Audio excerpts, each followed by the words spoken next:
Lalu, seorang wanita berpenampilan nyentrik turun mendekati Jason untuk menanyakan tujuan mereka. Karena bukan tipe yang ia sukai, Jason segera melempar bumerang untuk memotong sulur di kakinya. Dengan gaya yang sangat keren, Jason mendarat di tanah, membuat wanita berpenampilan nyentrik itu semakin menyukainya. Ia mengaku sebagai pemimpin di tempat itu, sudah lama tidak melihat orang luar dan ingin Jason tetap tinggal di sana. Namun Jason menolak karena harus segera menyelamatkan istrinya. Ia memohon agar wanita itu bersedia membimbing mereka melewati hutan. Kagum akan kesetiaannya, wanita itu setuju dan memerintahkan anak buahnya untuk segera melepaskan adik ipar serta sahabat Jason. Ia bahkan secara pribadi mengantar Jason dan lainnya melewati hutan. Begitu sampai di ujung hutan, tak lama kemudian Jason melihat suku asing mengawal warga. Jason yakin istrinya pasti ada di antara mereka, maka mereka membunuh dua penjaga lalu menyamar untuk menyusup. Saat mencari istrinya, adik ipar dan sahabatnya tertangkap. Jason pun tak luput. Baru saja menemukan istrinya yang juga ditangkap, ia langsung dipukul pingsan dari belakang. Namun, ia tidak langsung dibunuh, melainkan malah digantung di sebuah pohon. Mereka ingin menginterogasi Jason dengan baik, tapi Jason sama sekali tidak memberi mereka kesempatan.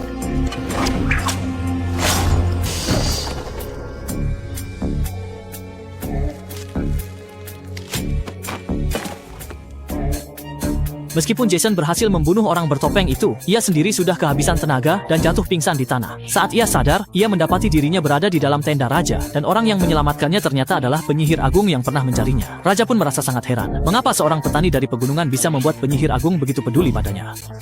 Dia adalah putramu. Begitu mendengar ini, sang raja tertegun, lalu teringat bahwa saat ia berperang di masa lalu, putranya hilang, dan Jason ternyata adalah anak itu. Namun Jason tidak mengakui raja sebagai ayahnya, karena menganggap raja hanya duduk di takhta tanpa memahami penderitaan rakyat.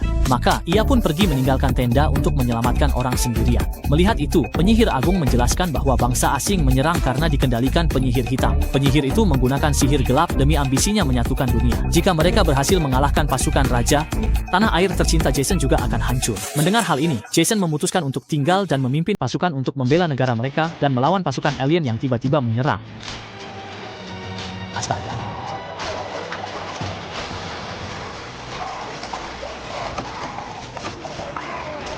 Meski menderita kerugian besar akibat serangan pemanah, Jason segera memimpin pasukannya maju menyerbu musuh. Jason memimpin dengan berani bertempur menebas banyak lawan. Melihat ini, raja segera memimpin pasukan untuk membantu. Ketakutan, suku asing menembakkan meriam Italia Li Yonglong ke arah pasukan raja.